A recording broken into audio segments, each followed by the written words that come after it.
going into the draft for this second time, I want to see what kind of adjustments both teams make. Because like we also heard from the analyst desk, the first pick, Braum, was a little bit strange.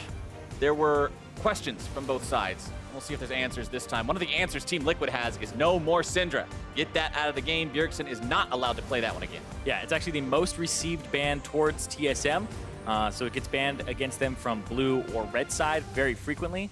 And it's even more banned against them than the classics like LeBlanc, Zac, Caitlyn. It's got a 50% ban prevalence against Bjergsen this so far this split. You know what I think that 50% comes from? They let it go through the first game. Bjergsen does Bjergsen things, and then they don't let it go through the second game. But TSM only play a lot of two-game series this split. Exactly. Thinking emoji. It's almost like this adds up. But TSM now has to do the standard red side bans. You get rid of Zac, you get rid of Caitlyn. LeBlanc and Syndra banned out by Liquid, continuing to focus on Bjergsen there in the mid lane. One more ban for each side. Then we get into the picks. TSM has one to choose from.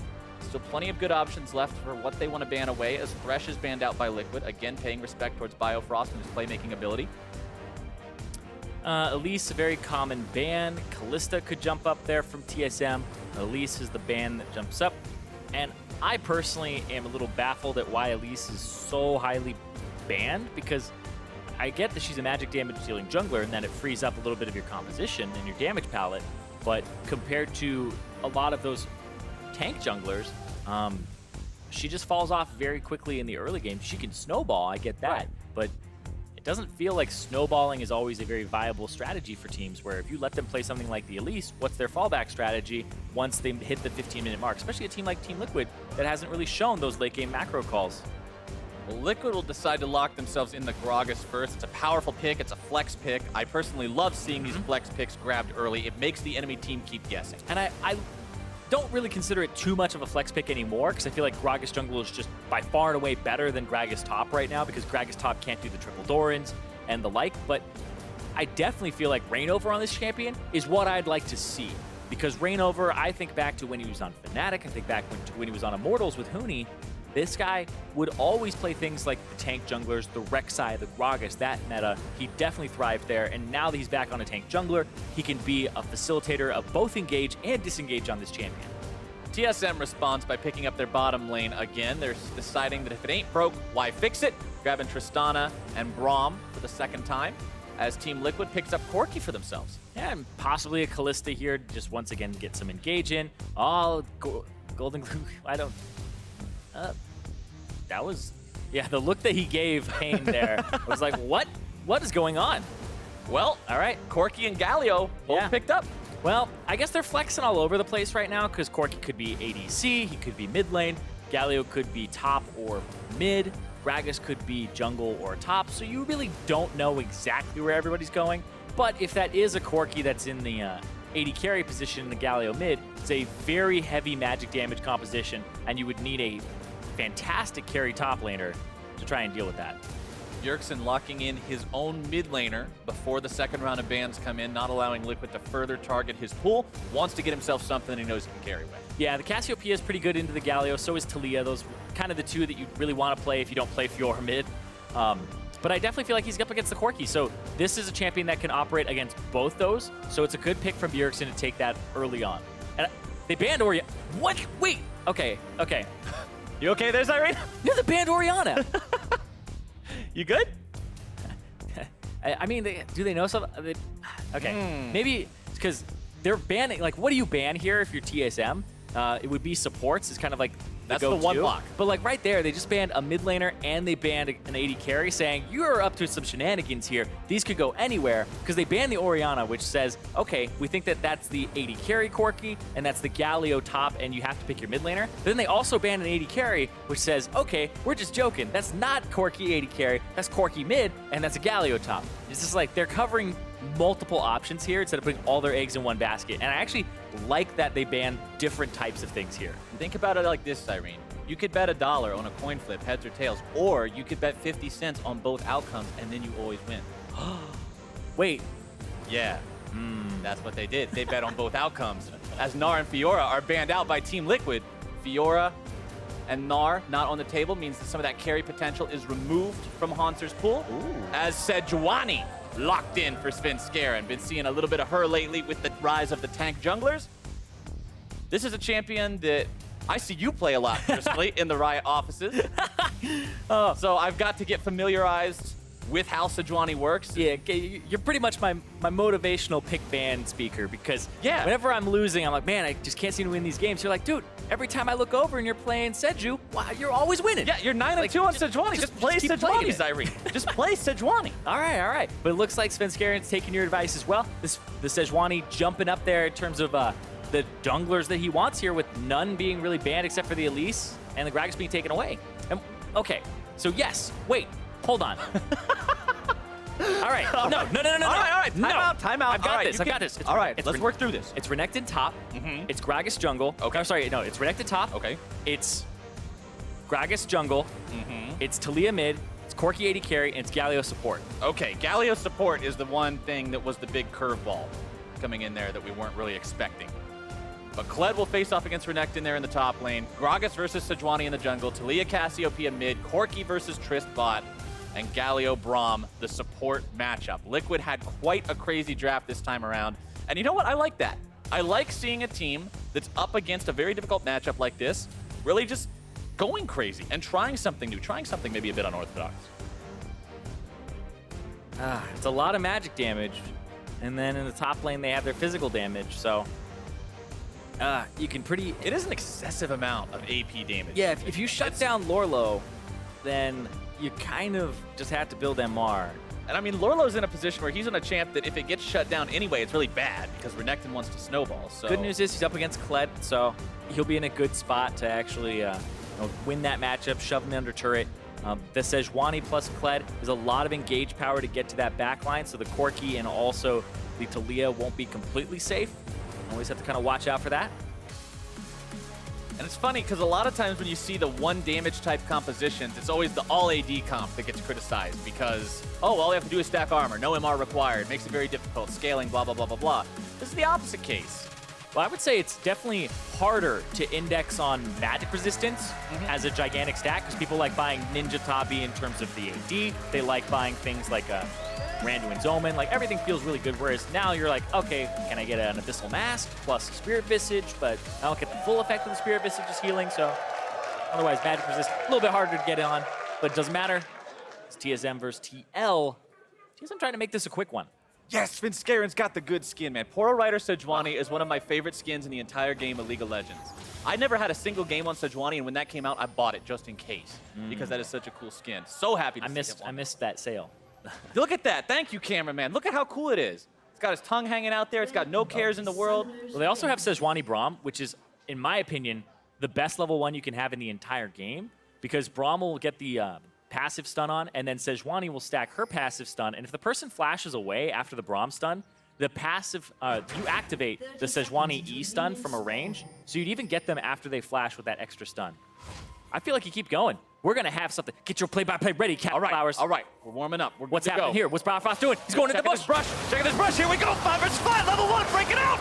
TSM getting themselves away just for a moment. Exhaust onto Poro Rider Sejuani. Getting herself away over the wall with the flash, but Golden Glue in hot pursuit. Svenskarian drops for first blood. Double lift may just be dropping for second as Rainover comes in with the body slam to make it happen, and Liquid finds 2. That was so well played from TL. I take it all back. Best level 1 in the game. Doesn't matter if you're face checking like that and you all just get bopped by a body slam and all of the damage that came through. Let's watch that again. The Bifrost walks up instead of throwing a Q into the bush. All of the Galio damage. The body slam hits 3. 2 flashes immediately. And the Svenskarian flashes over the wall. They get his flash. Double lift's like, well, I can't do much. He flashes as well. And man. All right. That AoE potential. All right. So we've seen this from TL before. We've seen them get 4 kills. Man, he's pumped. We're pumped. Everybody's pumped. But we've seen TL get 4 kills in the beginning of a game. I think it was Counter Logic Gaming is who they got it against. The beginning of the split, week 1 or 2. And they lost that game. They have to find a way to close these leads out and abuse these leads. They have it. They have the flash advantages in a lot of lanes. They need to find a way to push it, and that's the growth I'm looking for here from TL. Because otherwise, they're getting bopped here. Oh, that landed. Oh, Winter's bite. Heal being forced out. Exhaust onto Piglet. Double it doesn't have flash to chase this down.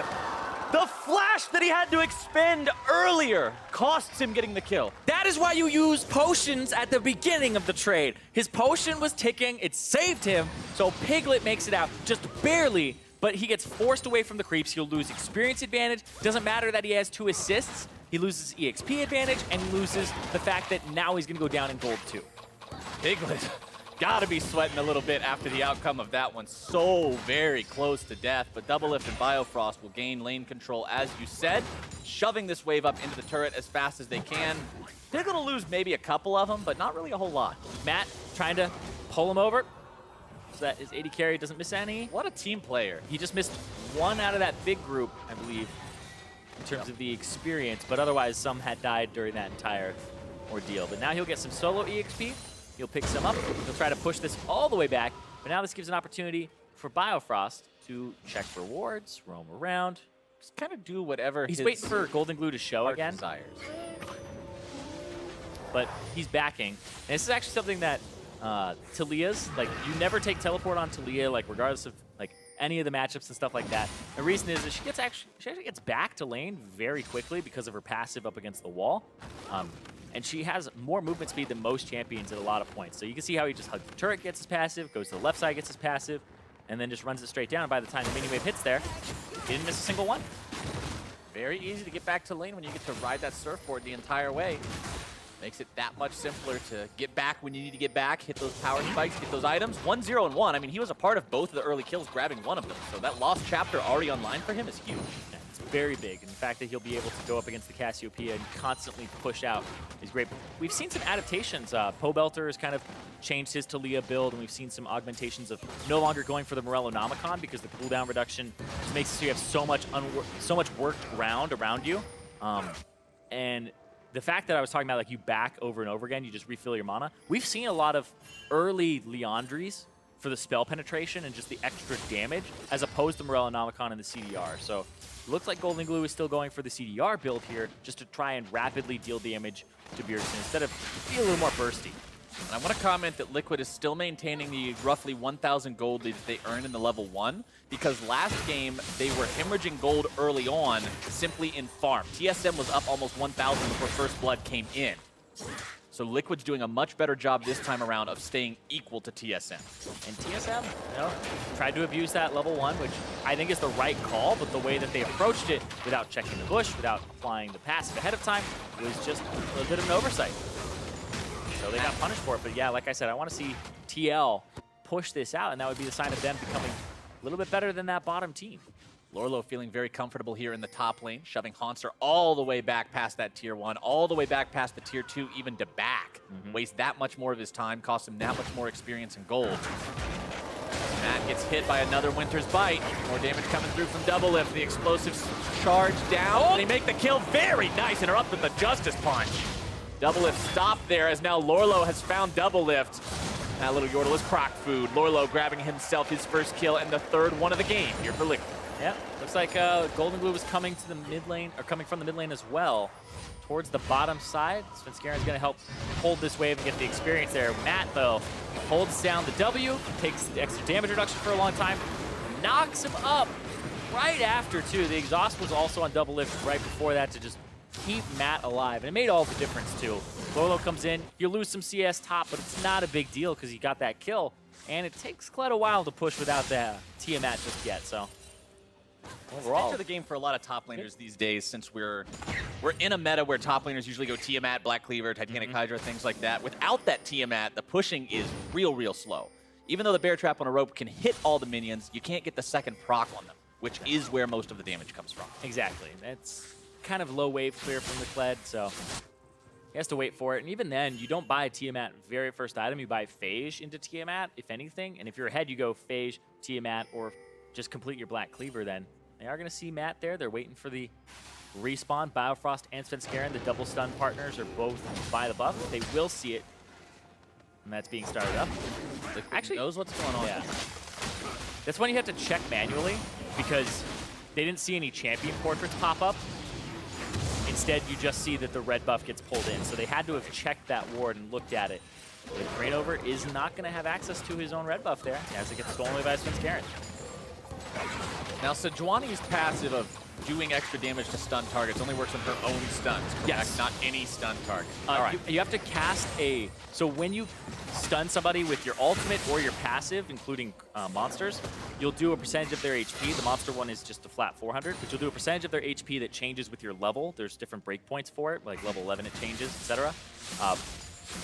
And so you have to basic attack it or hit it with an ability. So if you ulti and then W the person, it'll make it break and stuff like that. There's also good combos too, because it ends up getting to like 15% of their maximum HP at like level 11 or something. So what you do is you stun the person with your regular stun, and your regular stun doesn't lock out your ultimate stun. So you can actually do 30% of somebody's maximum HP with a stun into an R stun and just get an auto attack on both of the stuns.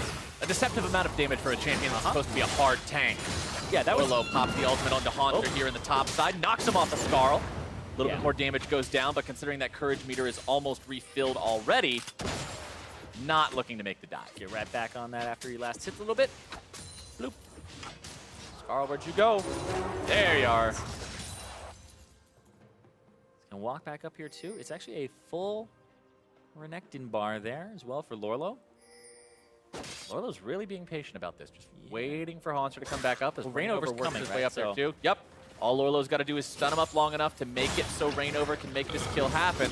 There you go. Damage coming through. Burst comes out. Explosive cask still available. Good flash over the wall from Haunter. Yeah, he didn't want an explosive cask and have it be the thing that dismounts Haunter, because you have to, you know, it'll put him in his place still, and he'll just dismount there if it's the killing blow. So you have to do it either at the beginning or you have to do it afterward, but didn't really do it right afterward, and you just get the flash over. Honestly, Kled's dismount is so strong against CC abilities because using them if they dismount him completely negates the CC effect of the ability. It's pretty troll effect, honestly. Something that a lot of times you don't consider fully until you play against it once and it happens, and then you don't forget. And the fact that Haunter's dismounted, didn't really have full knowledge either of exactly where Rainover went, because there could have been a cheeky thing he did where he goes back to the top lane. But Haunter doesn't have the same type of courage that he did last time, so he'll have to back here. His teleport almost back up. 7 seconds on it, so we'll see what he does. He'll probably walk back because it's a little bit off in terms of the timer. Liquid moving themselves into the TSM topside jungle with Golden Glue and Rainover together. Remember, Golden Glue has Weaver's Wall available. Rainover has the cask as well. Didn't use it in the last fight. Yeah. He's going to continue to shove out that mid lane. And they're playing to their top side of the map here. They're doing what TSM did in game 1, where you have a shoving top lane and a shoving mid lane. So because Lorlo's winning, and also because of the fact that Golden Glue is Talia, he gets to roam and affect those side lanes. So they're playing to top, trying to get that first turret off of that. He'll get it here, too. Piglet uses the package bottom side just to clear away the minion wave as well. Rainover looks to maybe set up the kill onto Haunter, who tries to charge, but instead immediately finds himself colliding into Team Liquid members. Still on the run. Flash now available for Haunter, trying to get away. But Rainover continues the chase along with Lorlo, who wants to go underneath this tier 2 to try to find it. Courage bar, 2/3, 3/4 of the way up there. Lorlo trying to get on top before the blast cone goes off. He gets the stun, but it's buffered by the blast cone. Yeah, and also I was looking at it very closely. Lorlo does get first turret gold. He's just in range for it, so he gets that extra 650. And it's solo turret gold, too. He was right next to Rainover, but Rainover wasn't in proximity to get and split the gold. So it was actually really well done there by TL. And I want to go back to what we talked about in Champion Select, because we said the Renekton needs to be big for there to be 2 different kinds of damage threat on Team Liquid. And to have him be 1-0 and 2, to have him get that solo first turret gold is exactly what they needed. Yeah, it's going to make their damage palette more diverse, and they're going to be able to actually not have just Sejuani itemize a single resistance to the magic resist. If Sejuani was able to go Cinder Hulk into a Spirit Visage or something like that and just sit there invincible in the team fight, would have been heavily problematic for Team Liquid. But luckily for them, that is not the case. The Renekton's very scary at this point in time. Ninja Tabby already completed 2. Going to provide him a lot of extra power against both the Kled and the Tristana once those team fights roll around. Doublelift also going to have to keep in mind this game will spike significantly later than Piglet will. Remember, Corki spikes off of a single item with the Trinity Force. Doublelift, 3 items takes a little bit longer to get than 3. Yeah, sanity check. Or than 1. 3 items takes longer than 1, not 3. Yeah, sanity check really quickly. There is only a single longsword involved in the creation of Trinity Force. Piglet has 2. Right. So not going towards the Stinger just yet. Interesting. Stun out onto Rainover though. Galio ulti coming in, trying to turn this one around. Edge of it barely catches Finn Scarin, but nobody wants to fight this any longer. The disengage was enough. Yep. TSM backs away. And so Piglet creates the Phage, and now he has the boots, and he's going to have to sell something before he gets that Trinity Force going. I guess the extra longsword he just picked up because he didn't want to buy a dagger, and he knew he was going to use a longsword for something else in the build, so he was just like, I guess I'll take more damage. It seems strange. Yeah, the dagger turns into... What does it turn into so early on in the build? Maybe you get Hexpicker. Bjergsen, though, trying to pitch it down. Gold Glue, petrifying gaze into Miasma. Nice solo kill from Bjerg. He just wrecks him there. He ends up using the Ghost and the Flash, chases him down. Even though they both got the Storm Raider Surge burst, doesn't matter. He's able to just get all the way towards him, and then the Flash stun as a Golden Glue was trying to use the Weaver's Wall to get away. You can see here, lands the Q, and then that's the signal there to pop the Ghost. Go after him. Actually, it looks like Storm Raider Surge may have not gone off for Golden Glue. He didn't get enough damage off early enough. Looks like it was just Bjergsen with the advantage there, yeah. Bjergsen doing a very good job of recognizing the opportunity to take his opponent down in that 1-versus-1 situation. Now Liquid pushing onto the bottom lane tier 1. They've already got one turret under their belts, and getting this second one would build that lead even further. Doublelift staying significantly far back without Biofrost next to him just yet. Explosive Charge's passive doing a good job of getting all those minions out of the way quickly. Just clearing those waves. Piglet, oh, hold on, looking for... he just blew a summoner spell, so... Oh, charge will sound. Haunter goes underneath the turret, gets knocked back by the seismic shove. He might die here. Has to disengage even further. That was almost really, really bad. He had the potion going again. Lesson number 2 of using your potions. Oh, it's a great example.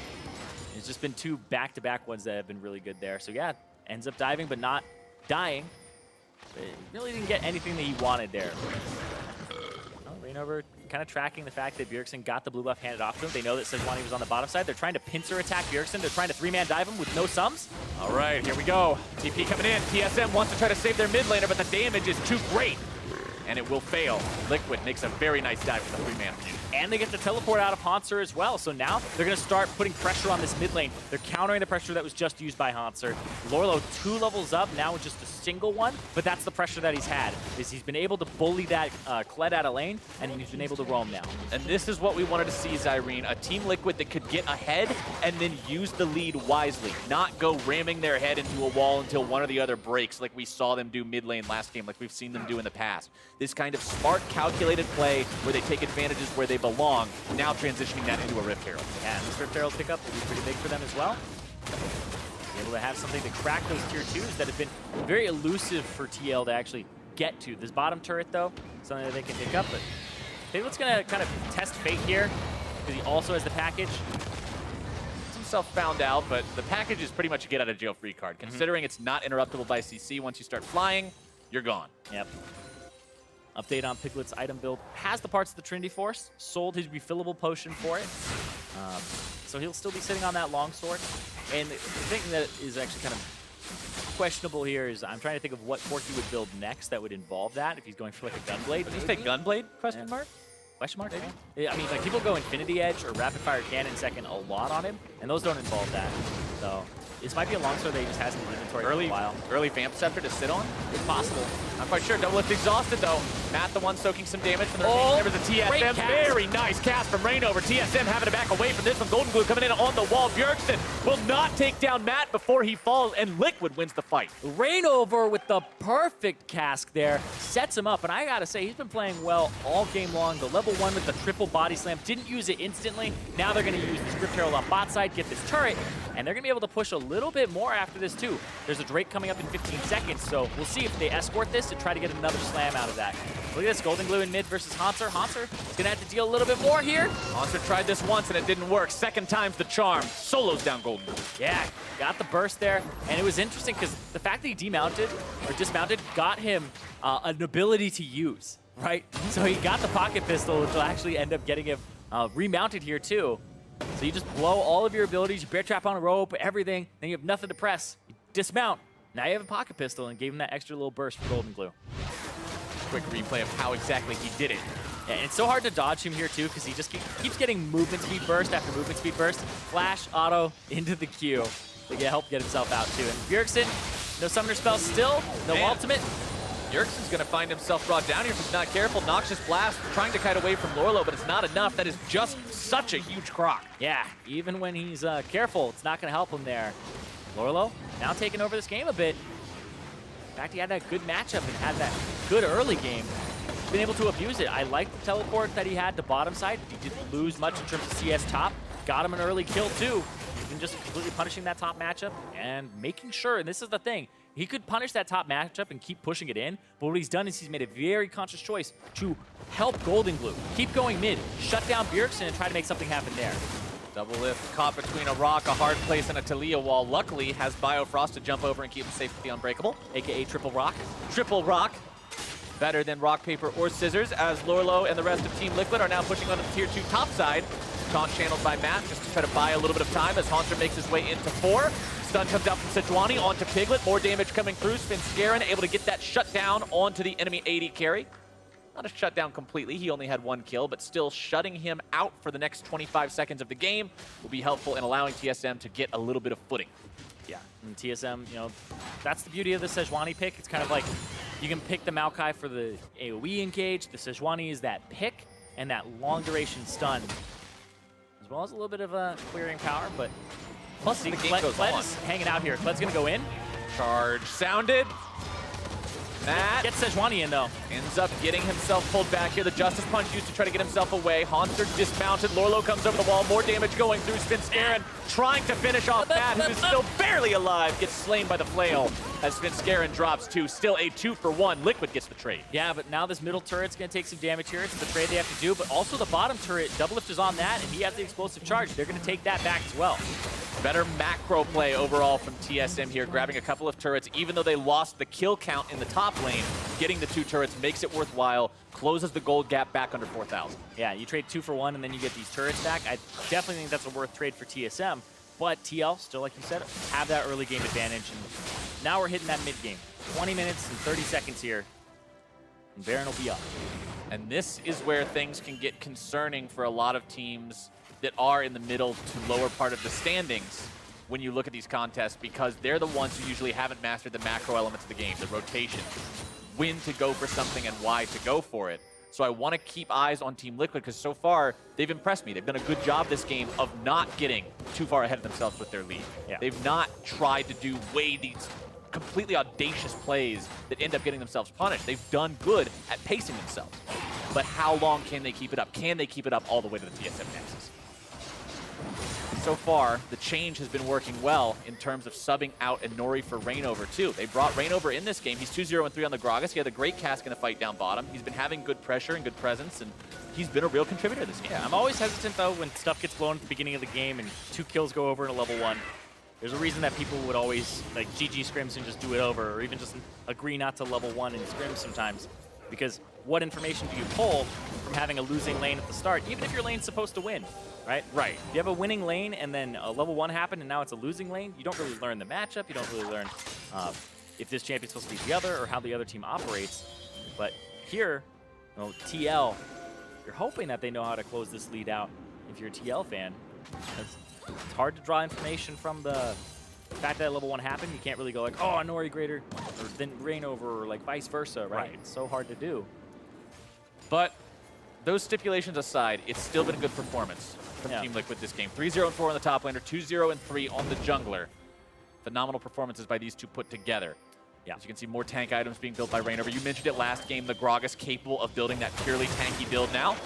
Haunter gets caught out a bit here by Golden Glue, charging away to safety. That ult being used defensively, though, is a good sign for Team Liquid. They know that's one less tool to potentially catch them out as they push for the final standing turret outside of the TSM base. Yeah, and they're using Lorlo constantly to be the split pusher. Wherever he goes, these turrets are going to drop. And now they have all 6 of those outer turrets. Might get flanked here. Interesting. You can't let the Cassiopeia have too much time with the Baron, so you want control of this area here. Reignover might be looking for a fight. Thinking about it. Galio ultimate used. Hero's entrance. Matt lands, taunt channeled, not within range of anybody on TSM. Biofrost separated from the rest of the team. Haunter now there in the middle. Lorlo going to be also tanking right there on the front lines for Team Liquid. TSM forced back, but they have been able to find 1 death so far, as Liquid may be in a spot to continue this fight. They're up 1. TSM still hanging around, still thinking maybe they can fight this. Svenskeren looking for Piglet. Off the side, Reignover being attacked now by both Double Lift and Bio. Well, Lorlo went mid. Lorlo is pushing mid, so what TL is doing is trying to keep the 4 members here. And if they check this, then, yeah, they don't find Double Lift. Double Lift backs, and he'll be able to defend this. Lorlo's very, very low. If anybody shows up from TSM, he knows he cannot fight them. Gets himself back, but a good job from Team Liquid sending that pressure towards mid lane and making sure that the fight closes out in their favor one way or the other. Yeah, and now Lorlo should back. There's 30 seconds on the Infernal Drake that you want to reset for. Piglet will clear out the top wave left. If he needs to, TSM will shove out mid and bottom, and they'll try to head towards that Infernal as well. I assume that's where both teams are going to be looking right now. And something to keep in mind this game is that the Elemental Drakes have gone to TSM. Ha! Huh? Sorry. It's like, Piglet sold the longsword. He just sold it. Okay, it's gone. Apparently that was just an extra longsword because he wanted 10 extra AD for a little while. Yep. Is working on Infinity Edge now with the pickaxe and the crit cloak. As TSM still trying to hold on in this game, but Liquid's lead is continually and steadily building. They're up to almost 6,000 gold ahead of TSM. Yeah. They're in a great spot at the mid game. 23 minutes in, 6,000 gold up is nothing to be laughed at. Infernal Drake #2 is live. Teams might be looking to fight for this one. And the gold advantage is mostly on the top lane, the mid lane, and the jungle here. So it's that top half of the map for Team Liquid where they have a 2,000 gold advantage, 2,700. Look at this, like you said, Elemental Drake control. Still going over to TSM because they just shoved the waves out. They did the dirty work of messing around with your lanes before the fight, and it might pay off. Liquid starting it off here. Biofrost coming out. Beautiful! Active damage comes into the TSM lines. Bjergsen's already down. A lot being poured back into Lorlo. 1-for-1 trade so far, but now Liquid's still looking to make more happen. Haunter getting himself over the wall with the pocket pistol. Svenskeren barely getting away, having a flash just to survive. Double lift. Trying to get away, but it's a double kill for Piglet. Likely wanting to make it a triple, except he's not even the one responsible. Double lift with the outplay. Jumping away from that. Dodges the Justice Punch, and they die together. And it's an even trade. It goes 3 for 3 at the end as Doublelift picks up 2 and loses his life just barely. No love between players who fought together at the end of last split. Doublelift knows who his allegiance sides with now. Showing his moves against Team Liquid. This was a beautiful cast from Reignover. The Banshee's Veil falls off of Bjergsen, hits him into the team. He had to flash away, gets taunted up. He drops at the start. And so Doublelift is really that big damage dealer who's left as Hansar gets dismounted. And they focus Hansar off to the side. And then he flashes over. And then everybody ditches. And then they send 2 to go to the top. And they send 2 down here with a full HP Golden Glue. He gets crit once. He gets crit twice. And then the explosion happens. And then another crit comes through. And oh man, Doublelift. He's at 50% crit right now, so you're thinking every other shot crits. That's pretty much exactly what happened there. That was a 50%. That wasn't much luck involved in that, to be honest. That was the item build at this point. And I want to remind everyone talking about that item build, we mentioned earlier how Corki spikes early. Tristana has her spike later in the game, typically at 3 items, like what you would expect from a Caitlyn once you hit the Energizer status, and Doublelift is getting close. Yeah, Doublelift almost there. Does have a Last Whisper to try and deal with the Frozen Heart and Gargoyle Stoneplate that have been purchased. The Frozen Heart, the big one from Reignover that'll slow him down, and that's pretty much an item that's just for him. Kled has pretty much max attack speed when he's using his W anyway, so trying to make sure he can't just remount as quickly, but also, like I was saying, it's mostly for Doublelift. Even though it wasn't an even fight between the two teams, Liquid still sitting in command of this game overall. That 6,000 gold lead hasn't changed since we talked about it a couple of minutes ago. With the Gargoyle Stoneplate combination completed on the Lorlo, he's going to be an absolute menace in these team fights as well, as TSM will have to be very careful about the fights they choose. If Doublelift also just purchased, hold on though, trying to take a little bit of a fight. Scaren's very tanky on those front lines. Glacial Fissure going comes in. out, going to be laid down in the middle of this tight corridor, and they take out Piglet. This could be the fight TSM looks for. Lorlo on the front line. How long is he going to be able to tank for? He's got the stone plate, but he's still the target alone of all 5 TSM members. Biofrost nearly taken down as Doublelift goes in aggro, looking for the damage onto Gold Glue once more. Matt jumps in, the heroic sacrifice, and the triple kill for Doublelift. I can't believe what just happened. Piglet jumped in, eats 2 crits, dies, and now TSM are in control of the game. Reignover's gonna have to steal this. He has to be a hero here, but instead he's gonna be jumped on by D-Lift again. The late Quadra for the AD carry from TSM. This has just gone from good to bad in the blink of an eye. I was just talking about this at the beginning of the game, where you just have that feeling that the team has proven time and time again, a top team like TSM, split after split, that they always make the finals. They're the reason that happens. Those clutch moments, those decisions, they just make them a little bit better than their opponent, and it makes all the difference. Watch Piglet here, the Valkyrie forward. Can't flash away because he Valkyrie's right onto the grounded effect. Eats 2 shots, a static shift crit, another crit from double lift, and another auto, and he's dead. And he was trying to Valkyrie in, kill, and flash away, but the miasma was there, so that was double lift and Bjergsen both shutting that down. From blue skies to dark clouds for Team Liquid, things were looking so good, and now double lift, the expression on his face, that had to be when Piglet jumped into the fight. Yeah. Wondering why Corki was in the middle of everyone, but not complaining. 7,451 damage in that fight. Good God. Yeah, that's how you 80 carry. That is an insane damage number. I was going to try to add all those up and be like, did he just do more than the entire enemy team? I think he got probably very close. Yeah, the numbers are probably similar enough to that we could say it and nobody would flame us too hard for it. But now, TSM, along with that Tristana being such a threat in the team fights, she is a monster at pushing down turrets too. QSS also completed for D-Lip, so if he does get caught out by some of that CC, he can get himself away from it. Yeah, the push continues. And this is one of the big things about having double lift back in the roster. People were constantly talking about shot calling, and he said he was kind of feeling like the break made him a little rusty, and he was still trying to get his groove back. The Tristana has worked out wonders for him, as well as the Ashe that he's been playing a whole bunch earlier in the split. And now, 7-3. Bjergsen 1-4-4. So Bjergsen has been kind of shut down and focused this game, and they've made it. Hold on, Piglet caught again. But he's able to get it. Comes out once more. Talia Wall dropped down to try to disengage this one. Svenskeren tanking an awful lot of damage, forced to flash away to keep himself alive. Winds of War thrown back to try to stop the TSM aggro, but the Glacial Fissure is fired off, and Team Liquid has to retreat after losing that turret. Yep. Like I was saying, though, double lift, keep bringing him back, gives TSM another carry that they've been looking for. Hanser was stepping up and playing a few carries, but just having everybody have potential carry games is what you want on a top team. And TSM are showing, even if they're behind against TL, which is not the greatest sign at all, that they still have ways back into the game. Now they're pressuring onto the enemy tier 3. Yeah, the Tristana damage is simply too much. Team Liquid's not in position at all. They have their pants down right now. They're catching them like this because TL had 3 people mid looking Mountain Drake. They are not ready for this. The charge sounds just to scare away the opponents. Dive back onto Gold and Blue. Hanser will zone him away for the time being. Miasma down to ground Team Liquid so they cannot re-engage smoothly. Svenskeren tanking up multiple members on the side of Liquid as Hanser keeps Lorlo on that rope. Double Lift looking for an opportunity to get some firing time as TSM wants to disengage, but a nice cast knocks the opposing top laner back. Double Lift has to be the target for Team Liquid, but he does so much damage that unless you kill him in an instant, you're risking your own lives on the chase. Just flashed away. Piglet was playing that one much safer in terms of where he was standing, but he's gonna need a few more items here before he's that big Corki threat. He needs one of those static shiv or rapid fire cannon items, help himself out and get big burst in these fights. A game that was once 6,000 gold apart or more, Zyrene, is now less than 1,000 separating these two teams. TSM, honestly, if you're talking about gold effectiveness, gold efficiency, they're ahead because of the 2 Infernal Drakes they've gathered for themselves.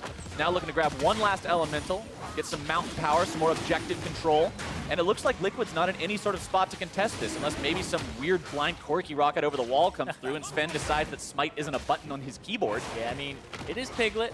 I wouldn't put it past him, but he doesn't seem to be contesting this at all. No, nobody too concerned about this one. And Double Lift, though, on the other hand, does complete the Mercurial Scimitar here, so catching him is going to be very difficult. Even if you get a stun on him with the Renekton or something, you have to immediately follow up. And now the Tristana, as the game goes longer and longer, she gets more and more range. She's going to be sitting at about, she gets to 815 when she has a rapid fire cannon. Other than that, when she's just sitting around with level 16, she's got 655, so she's right above where Caitlyn is. Yeah, it's like 680 or something by the time she hits the final level. I think it's 8 per level around. Svenskeren from the flank. Lorlo, the one who's jumped on, but he's got Gargoyle Stoneplate. He can take that kind of a beating for now. Hanser and Svenskeren both juggled backwards for the seismic shove. The turret falls so TSM can take the fight if they want to. Heroic entrance down to where Lorlo was. Hanser going to be dismounted. Liquid trying to find their opportunity to make this counterattack work. Svenskeren low. Hanser dead. Liquid ahead in the fight. Biofrost out of mana. Svenskeren almost out of health. Bjergsen and double. Full retreat from the carries and the remaining front line of TSM. Piglet in hot pursuit. Doublelift can't get himself in a spot to put the auto attack into the value target so far. Bjergsen with a very nice petrifying gaze. Yeah, Piglet dodged it, but he's still behind. He doesn't have exactly what he needs. He got the static shift. No way to actually get rid of CC. The exhaust came on him as well. But Biofrost played that. Made sure that his team didn't drop. But it is still close, like you said. It's not like TSM are completely in control of the game just yet. They're still behind in gold. Yeah, they're behind in gold, up in combat stats, but it's still one where you see this fight come out, and if this Weaver's Wall sections anybody off of the fight, then it might be one where TSM can't really fight it anymore. Right there was just keeping them in as they finish the turret. But they're able to focus down Hanser, who takes so long to actually drop. The zoning from Matt there so they don't re-engage, and then Svenskeren, Doublelift, and Bjergsen all have to back up instead of go forward. And it's just kind of like they have these battle lines of their front lines matching up, and those 80 carries and the mages have to sit in the back and wait for things to progress. So they have to go for those front-to-back team fights where you're taking out those tanks first. TSM now without Baron buff, without anything multiplying their capabilities. Sanso's Infernal Drakes has to think about the Baron spawning in 40 seconds. Team Liquid also has to keep an eye on that. They cannot afford to let TSM have something like that. Oh, that long-range pick there. Almost. Svenskeren, though, you can see his build, Warmog's. I love Warmog's second item on Sichuan. It's so much HP, it increases the damage of your W, and it makes it so that even if you lose a fight and you run away, you'll be back to full HP. So you can always do a Baron right after. You have a lot of options, and it gives cooldown reduction now. It makes it so that her ultimate comes back very quickly.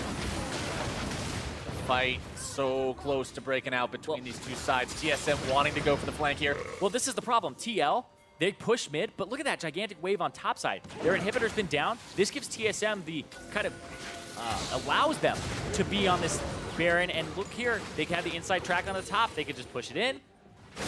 That inhibitor is pretty close to coming back up, but they're going to fake it, go back towards the Baron, check it for wards. Weaver's Wall to stop him. Say no, stops him. Not today, but they don't even care about it. They've got Cassio plus Tristana. They melt this Baron incredibly quickly. Golden Glue and the rest of Team Liquid may have something to say about it, but it's going to have to be a very quick word because TSM already has the objective. Now they try to disengage. Liquid still thinking about going in onto this one. Oh, the heroic entrance will juggle a couple up into the air, but is it Bjerg? Is it Double? Those are the ones who matter. Double is off to the side, up in the top, as Lorlo has to retreat away from Hanser, who charges into the back line of Team Liquid, and TSM is on the offensive. Piglet goes down first. They're going to take Lorlo down next. Double is on the front lines. Who's going to be stopping him? The answer is Golden Glue, as Sven nearly falls, but will live until the barrel takes him out. That poor, adorable Poro. Team Liquid, 2 left alive. Doublelift made such a good move in the middle of that fight. Matt was full HP, and he was about to try and re-engage on the backside, and Doublelift hits the blast cone, and it removes Matt completely, and now he's going to lose his life to Hanser. Hanser spending the flash to make sure he gets Matt here, takes him out for another 45 seconds, and allows Bjergsen the ability to push in this top side, while Biofrost pushes up mid lane. Yeah, and they're trying to just maximize what they can get. I don't know if they're going to get this inhibitor just yet. It's going to leave it. They're going to leave it to Hanser. Piglet's up in 8 seconds here. Want to grab the turret while they can, while there's no resistance from the enemy team. The inhibitor itself will be free since nothing's protecting it. The minions finish it off. TSM gets themselves away with a fight victory and objective. And watch this. So what TSM do is there's the dive on the back line. Everybody kind of regroups. That blast cone on the left, Matt's going to go up there, and then as soon as the blast cone gets hit, they go, okay, watch Doublelift. He's going to hit it here. Knocks him away, and they go, oh, 4v5, let's go on the right side. And they immediately go in. It's as if that Galio was dead, and they go on the right side as soon as the Kled ulti's into. Matt got divided, and they were able to pick this fight. I thought for sure Svenskeren was going to live too, and then blop. Yeah, and it looked like Hanser was going to try to end the game there with a teleport, but then Matt walked up and just gave him the taunt. And look at Golden Glue trying his hardest to do enough damage to keep his team afloat in these team fights. 7,500, putting in as much work as Doublelift did for TSM earlier. Getting closer and closer to full build on this Talia. 3.5 items done going for Leandries, but now TSM is again just so frightening with this Baron buff up and running. It's hard to defend. It's really hard to defend. It's very hard to defend. The Talia pretty much is your sole source of wave clear here. You can use the Corki a bit and the barrels, but clearing these things out becomes kind of rough. TSM has one inhibitor turret left to take down. Remember, there's one inhibitor down and one exposed on the side of Liquid. Yeah, and TSM have kind of all the options here. And even though it's a 1,200 gold lead for TSM, all the Drakes, they have a Cassiopeia who I think could actually solo this right here, the Elder Dragon that just came up with the Mountain Drake that she has. And also the fact that Cassiopeia doesn't buy boots or anything like that. He has the Dark Seal with 9 stacks. Will have that multiplied by the fact that he has Infernals. They're trying to engage, but it's just not that simple. Liquid wants to punish them for this 4v5 situation, but Yur takes it still on the Elder. One more Twin Fang gets it, and now TSM says, okay, we can re-engage. This is a very powerful Elder Drake buff, by the way. The catch out onto Golden Glue. If they can take down him, that's got to be the final fight of the game. That's going to be number 2. Haunter into the back line. Piglet collapsed on and stuck to like glue. Haunter has got himself the kill. Svenskeren grabbing the next one on Delorlo. Rainover will make the ace. And TSM, from the ashes of defeat and the flames of an Elder Dragon, finds their victory. Oh, and you can see there, Piglet. It was a game that they were ahead in.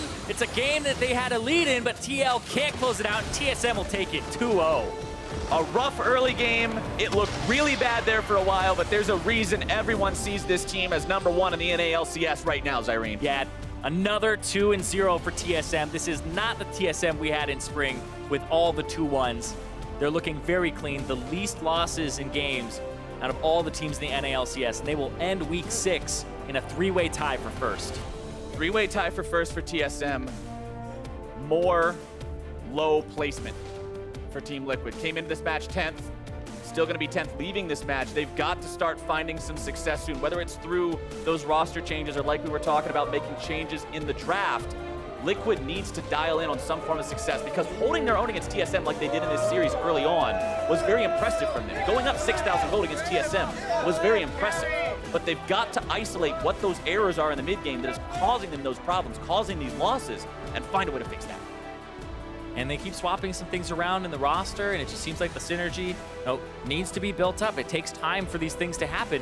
And like Bjergsen said, it takes a lot of time to actually work on multiple members on a roster. It's an inefficient use of your time if you're running more than just a 5-man roster. And it has been plaguing a few teams.